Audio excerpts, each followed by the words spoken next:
कहां से आई दीदी? ग्वालियर से। ग्वालियर से आई। ग्वालियर में कहां रहती हैं? पिंटू पार्क से आनंद कॉलोनी। आप हनुमान जी को अपनी समस्या बताएं, क्या पूछने आई हैं? महाराज जी, मेरा लड़का था वो भी खत्म हो गया। लड़का था, खत्म हो गया। क्या हो गया था लड़के को? गड्ढे में गिर के।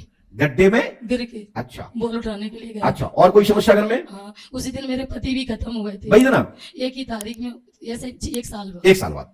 और कोई घटना? मेरी लड़की ने भी लव मैरिज कर ली महाराज जी। लड़की ने लव मैरिज शादी कर ली है? हाँ। भैया सुनिए, महाराज जी बताओ इन्हें क्या क्या पूछा, बताओ। आप मंच पे कहते हो सावधान, यहां देखो। छोटे महाराज जी नहीं सुन रहे थे, अमेरिका में थे। हाँ, ये बात फिर पुनः बोलिए, पुनः बोलिए। मेरा ये कि पहले पति गिरा 6 फुट से ऊंचाई से, उनकी रीढ़ की हड्डी टूटी। फिर उसी तारीख में हमारा लड़का खत्म हुआ। फिर मेरी लड़की ने लव मैरिज कर ली महाराज जी। उस दिन से मैंने पैसा लगाया, 3 IVF करा ला। क्या करा लिया? 3 IVF। IVF। बच्चा चाहिए आपको? मुझे बच्चा चाहिए। तुम्हारा नाम क्या है? मेरा क्रांति कुशवाहा है। आपको यहाँ की जानकारी कहाँ से मिली? मुझे एक दिन मैं आपकी यूट्यूब पे देख रही थी, तो आपने मेरे को सपने में फल दिया है। उसी दिन से मेरे को रटने आपने लगी। टोकन कितने का कटवाया? हमने 21 का कटाया। तो सुनिए, हमने क्या लिखा, पढ़ी लिखी है? हमने ये तो जानना नहीं पड़ी महाराज जी। तो सबसे पहले तो स्क्रीन पे बनता है, फिर मैं आगे के मंत्र लिखूंगा, आगे बात करूंगा। जब नहीं पढ़े लिखे हैं तो पहले पर्चा देखिए।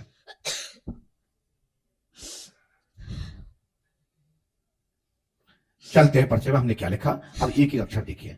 सचिन खाई में गिरा मरा, पति मरा कमले छत से गिरे, रीढ़ की हड्डी से 1 वर्ष बाद, गिरने के बाद 1 वर्ष बाद उनकी मृत्यु हुई। बोलो माइक से हाँ है ना? आपके पति का नाम क्या है बताइए? कमलेश। कमलेश। हमने लिखा है कि 1 वर्ष बाद मरा, साथ ही पुत्री अंजेश द्वारा लव विवाह राहुल कुशवाहा से की। जी महाराज जी। किससे शादी की उन्होंने? राहुल से कुशवाहा से। सुनिए, लव मैरिज शादी की है आपने, बलवीर से शादी दूसरी बार की है। जी महाराज जी। बोलो हाँ है ना? हाँ। इलाज ले, इलाज द्वारा पुत्र रत्न की प्राप्ति होगी, आशीर्वाद है। जी महाराज जी। लेकिन साथ में मैं एक चीज और लिख रहा हूं, सुनिए, सही हो तो बोलना, नहीं मना कर देना। आपके पास एक बटुआ है बेटा जी। पहले बटुआ दिखाओ। इसमें एक 500 का नोट है जिसका नंबर है 4A5670897। माइक पर दिखाइए यदि हो तो ठीक है, और एक ही नोट है आपके पास, दिखाइए वहां। उसे दिखाओ उल्टा करके, ऐसे पकड़ो, ऐसे। हाँ, मैं इसलिए बताता हूं कि युवाओं का दिमाग खुले और पढ़े लिखे लोगों के यहां मिले। क्यों नहीं मानोगे पंडित सरकार को? कारण क्यों नहीं मानोगे पराशक्ति को? दुनिया के बाप को मानना पड़ेगा, जो कहता है कि ईश्वर नहीं होता, संत नहीं होते, गुरु विद्या नहीं होती है। तो एक बार आके पंडोकर धाम की भूमि पर समय बिताकर देख। लाजवाब करके ना भेजू तो पंडोकर सरकार मत कहना। ये दुनिया के लिए सोचता। तुम्हारा बटुआ कहां रखा? हमारे पंडोकर सरकार वहां घुस गए।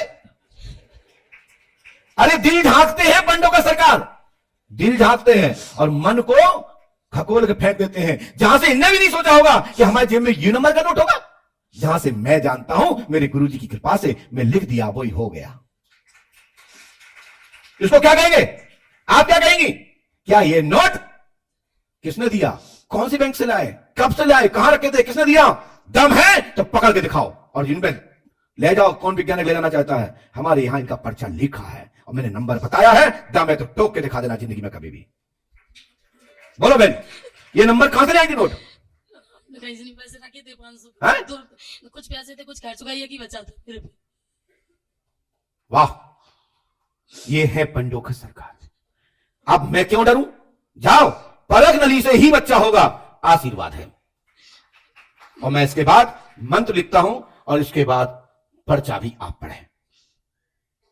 हनुमान जी की कृपा से संदेह खत्म होगा, पुनर्जन्म पुत्र का होगा। पति घर में पितृ बन के घर में आप पे खेलेंगे, आपकी रक्षा करते हैं, आपके साथ अभी भी है, अभी भी आपके साथ है। यदि आप देखना चाहेंगे तो 3 दिन यहां रुकिए। हनुमान पंच अखाड़े के 30 नंबर खुम्बे पे तुम्हारे पति से तुम्हारी वार्ता हो जाएगी। जी महाराज जी, हम रुक जाएंगे। जाओ पंच अखाड़े में।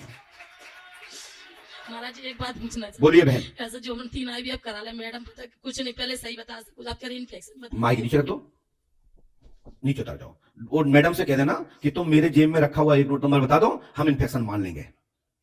हमें नहीं दिखा, हम कैसे मान लें? बच्चा होगा, बच्चा होगा, बच्चा होगा, परख नली से होगा। जाइए, उठाइए। हम डॉक्टर की बात नहीं काटते, हम किसी वैद्य का विरोध नहीं करते, मैं अपनी पद्धति की बात करता हूं। जिस दिन इतना बता दें उतने वो डॉक्टर मुझे मेरे सामने बात करने के लिए रहेगा, अन्यथा जीरो जाइए। वैसे मैं डॉक्टर का अपमान नहीं करता, डॉक्टर को मैं खुद मानता हूं, क्योंकि हनुमान जी ने भी डॉक्टर का मान बढ़ाया, राम जी ने भी वैद्य का मान बढ़ाया। वो जमाने का डॉक्टर, आज जमाने का डॉक्टर, वह जमाने का वैद्य, श्री राम जी महाराज ने भी शुक्र वैद्य का मान बढ़ाया। मैं किसी वैद्याचार, किसी आयुर्वेदिक पद्धति के डॉक्टर का मैं विरोध नहीं करता, किसी भी एलोपैथिक डॉक्टर का विरोध नहीं करता, लेकिन हां, कभी भी यदि इस विद्या पे पराशक्ति पे कोई बात होती है तो जरूर एक संगोष्ठी कराएं, उसमें पराशक्ति की ओर से पंडू का सगा को आमंत्रित करें, आपके बीच में पंडू का सगा का दरबार चलेगा। इससे ज्यादा मैं कुछ नहीं कर सकता। शेष मुझे किसी के प्रमाण पत्र की जरूरत नहीं है, मैं स्वतः ही अपने आप को प्रमाण पत्र हूं। जिसको जरूरत हो हमसे ले जाइए, हमारे पास पूर्व से प्रमाण पत्र है जो हनुमान जी ने दे रखा है, जिस कारण से आप लोग पंडू का धाम में जमा है। जो आपकी इतनी भीड़, इतनी श्रद्धा, इतनी भक्ति, रात दिन यहां खड़े हो, ये हमारे पास प्रमाण पत्र है, तभी तो आप लोग यहां खड़े, नहीं तो खड़े होते। तो हमारे प्रमाण पत्र है श्री हनुमान जी पंडोकर सरकार। बोलिए परम पूज्य सदगुरु भगवान श्री आदिवान जी महाराज की।